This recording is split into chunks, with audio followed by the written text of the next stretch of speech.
Hello everyone, সবাইকে আমাদের নতুন আরও একটা ভিডিওতে স্বাগত জানাই।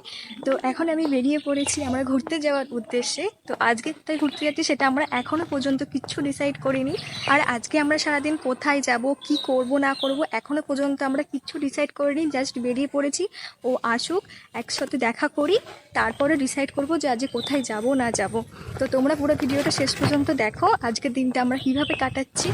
আর আজকে তো আমরা পুরো প্ল্যানিং ছাড়াই বেরিয়েছি। তো আজকে সারাদিন কি করব, কি ভিডিও করব না করব এসব তো আমি কিচ্ছু জানি না। তো তোমরাও দেখো যে আজকের দিনটা আমাদের কীরকমভাবে কাটে। তো চলো এখন যাওয়া যাক, ওর সাথে আগে দেখা করি, তারপরে আবার ক্যামেরাটা অন করছি। ও কি টাইমিং, আমিও পৌঁছেছি, ট্রেনও পৌঁছেছে। তো আমরা তো ট্রেনে উঠে পড়েছি, আর তখনও পর্যন্ত আমরা জানি না যে আমাদের সাথে পরে কি ঘটতে চলেছে।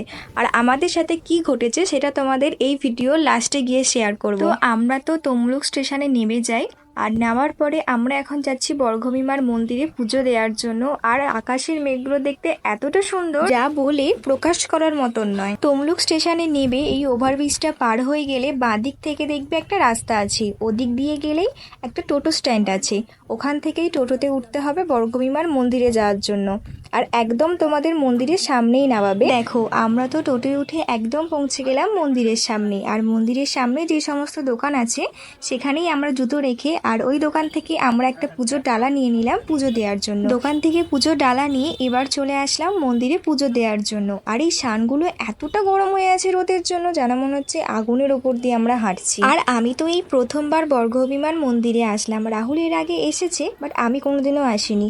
তো প্রথমেই আমি জানতাম না যে কোথায় পুজো হয় কি না হয় কি আছে। তো প্রথমে ঢুকেই আমি তো ভাবলাম যে যেখানে এতজন লাইন দিয়ে দাঁড়িয়ে আছে সেখানেই হয়তো পুজো হয়। তারপরে বুঝলাম যে না, ওখানে শুধুমাত্র পুষ্পাঞ্জলি হয়। তার পাশে একটা দরজা আছে, সেদিক থেকে গেলে তুমি ঠাকুর দর্শন করতে পারবে, আর ওখানে তুমি পুজো দিতে পারবে। তো চলো আমি এবার পুজোটা দিয়ে নিই, আর তোমরা ততক্ষণ এই মন্দিরটা একবার দেখে নাও আর ঠাকুর দর্শনটা করে নাও।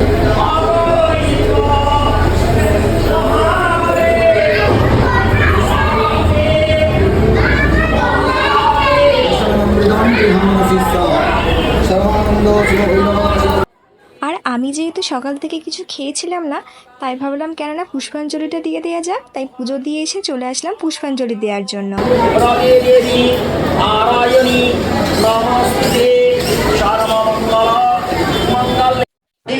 রাহুল এখন আমার জন্য ঘট নিচ্ছে, আমি বলেছি ঘট বাঁধবো, সেই জন্য নিতে গেছে ঘট।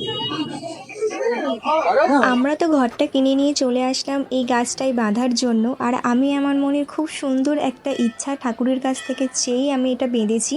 যদি সেটা আবার পূরণ হয়ে যায় তাহলে নাকি এসে এটা খুলে নিতে হয়। তো সেটা আমি অবশ্যই খুলে নিয়ে যাব যদি আমার পূরণ হয়ে যায়। আর ঠাকুরের কাছে তুমি মন থেকে যেটাই চাও না কেন, ঠাকুর সেটা অবশ্যই দেয়। যদি সেটা তোমার জন্য ভালো হয়ে থাকে তবেই তুমি সেটা পাবে।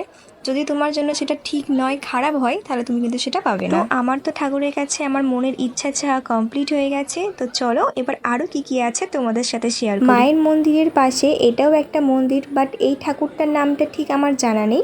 এখানে কিন্তু এই গাছটাই ঠাকুর, আর এই গাছটা তোমরা শুধু একবার দেখো।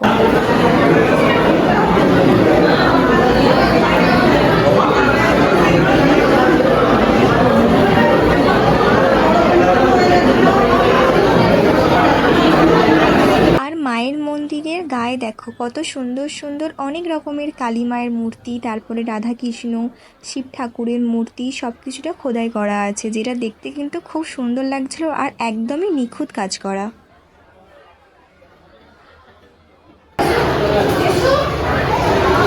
মন্দিরের মধ্যেই এই পুকুরটা পড়ে, আর মায়ের ঠিক ডান দিকেই এই পুকুরটা আছে। আমার জানা বা আমার শোনা বলতে পারো যে এই পুকুরেতেই নাকি মা প্রতিদিন সকালে স্নান করতে আসেন। তাই আমরাও এই পুকুরটা থেকে একটু ঘুরে আসলাম, আর এই পুকুরের জলটা নিয়ে আমি আমার মাথায় আর রাহুলের মাথাতেও একটু ছড়িয়ে দিলাম।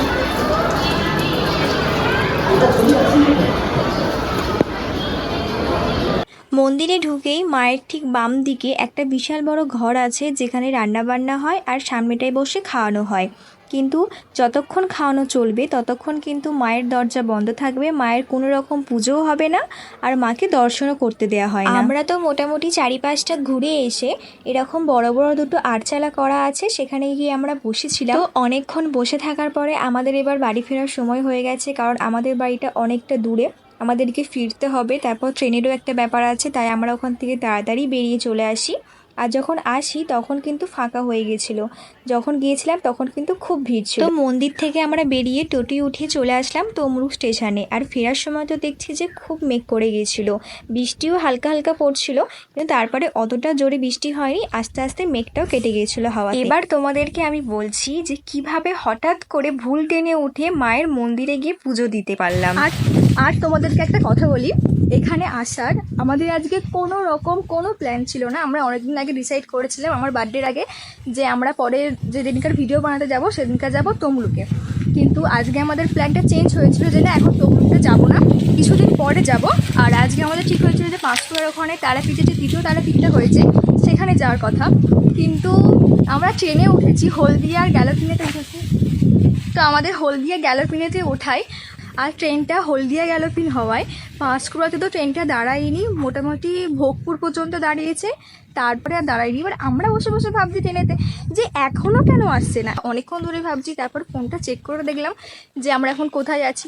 তারপরে ওনাদেরকে পাশে যিনি আছে তাদেরকে জিজ্ঞাসা করলাম যে এই স্টেশনে নামলে আবার পাঁশকুড়াতে ফেরা যাবে কি না। উনি বললেন যে 1:30টার সময় ট্রেন আছে।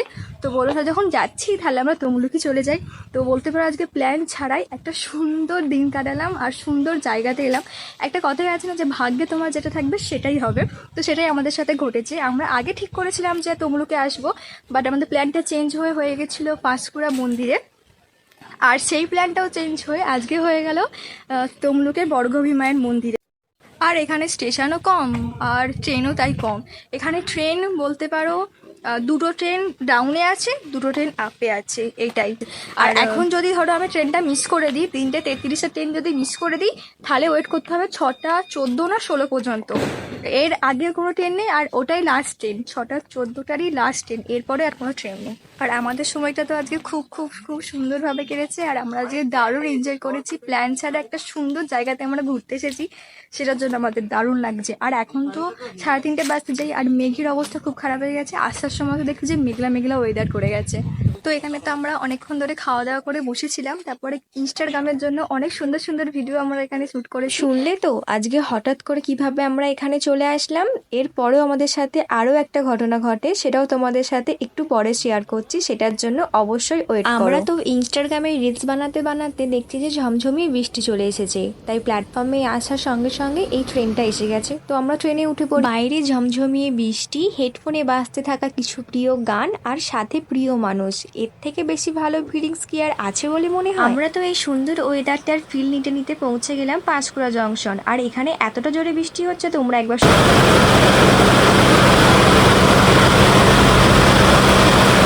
এবার তোমাদের সাথে আরও একটা ঘটনা শেয়ার করি। পাঁশকুড়া জংশন পর্যন্ত তো একদম ঠিক ছিল, কোনো সমস্যা ছিল না। তারপরে শুরু হয় আমাদের সাথে মেন সমস্যা। আমরা তো ট্রেনেতে এই বৃষ্টির ওয়েদারে অনেক সুন্দর সুন্দর ভিডিও নিতে নিতে যাচ্ছিলাম, তখনই আমার একটা স্টেশন চোখে পড়লো, সেটা হচ্ছে বালিচক। তো আমি রাহুলকে বলছি যে পাঁশকুড়ার পরে বাগনান যাওয়ার পথে তো কোনো বালিচক বলে স্টেশন পড়ে না। তো রাহুল তো অবাক হয়ে কি ট্রেনে যে আরও লোকজন আছে তাদের জিজ্ঞাসা করতে তারা বললেন যে এটা আসানসোলের গাড়ি, এটা কোথাও দাঁড়াবে না একমাত্র খড়গপুর ছাড়া, নামলে আমাদেরকে খড়গপুরেতেই নামতে হবে। তো সেই মতে তো আমরা খড়গপুরেতেই যাই। আর খড়গপুর ট্রেন থেকে নেমে সামনেই একটা হাওড়া লোকাল ছিল, তো সেখানে লোকটাকে আমরা জিজ্ঞাসা করি যে এটা কখন ছাড়বে। তো উনি বললেন যে 5:30, আর রাহুল সেটা শুনেছে যে 10:30। তো সেখানে একটা ভুল হতে আমরা একটু এগিয়ে যাই যে অন্য প্ল্যাটফর্মে আর একটা ট্রেন দেবে, তো সেই ট্রেনটার জন্যই আমরা যাচ্ছিলাম। আর তার আগেই আমাদেরকে টিটি ধরে। আর আমরা তো বলতে পারো সকাল থেকে ভুল ট্রেনেতেই ঘুরেছি, তাই আমাদের কাছে কোনো এক্স্যাক্টলি টিকিট কাটাই ছিল না। তো ওখানে ধরে ওরা আমাদেরকে ফাইন করে, কিছুতেই ছাড়বে না, ফাইনটা ওরা আমাদের থেকে নিল। কারণ আমরা তো পাঁশকুড়া যাওয়ার জন্য বেরিয়েছিলাম, তো শুধুমাত্র আমাদের কাছে পাঁশকুড়া লোকাল টিকিটই কাটা আছে। ওরা আমাদের কোনো রকম কোনো কথাই শুনলো না, ওরা আমাদের থেকে ফাইনটা নিল। আমরা তো ফাইন দেওয়ার পরে আবার ব্যাকে এসে ওই ট্রেনটাতেই উঠলাম। যদি ওইটা আমরা আগেই উঠে যেতাম তাহলে আমাদেরকে টিটিও ধরতো না, আর আমাদেরকে ফাইনও দিতে হতো না। তো ওখানে আমাদের আরও একটা ভুল হয়ে গেল শুধুমাত্র শোনার ভুলের জন্য। আজকে আমাদের সাথে যেমন ভালোটাও হয়েছে তেমন খারাপটাও হয়েছে। তো খারাপটা নিয়ে একটু হয়তো আফসোস আছে, বাট ভালোটা যেহেতু ঘটেছে তাই আমাদের অতটাও কোনো আফসোস নেই। তো যাই হোক, ভালো খারাপ দুটো মিলিয়েই জীবন, আর দুটোকে নিয়েই আমাদেরকে চলতে হবে। তো সেটা নিয়ে আফসোস করার কিছু নেই। তো আজকে ভুল টেনে উঠি আর যাই হোক না কেন, মা ডেকেছে, তাই এই জন্যই আমরা হয়তো ভুল টেনে উঠে হলেও আজকে আমরা মায়ের কাছে গেছি, সেটা ভেবেই আমাদের দুজনের ভালো লাগছে। তোমরাও জানিও তোমাদের আজকের এই ভিডিওটা কেমন লাগলো। দেখা হবে তোমাদের সাথে পরের ভিডিওতে।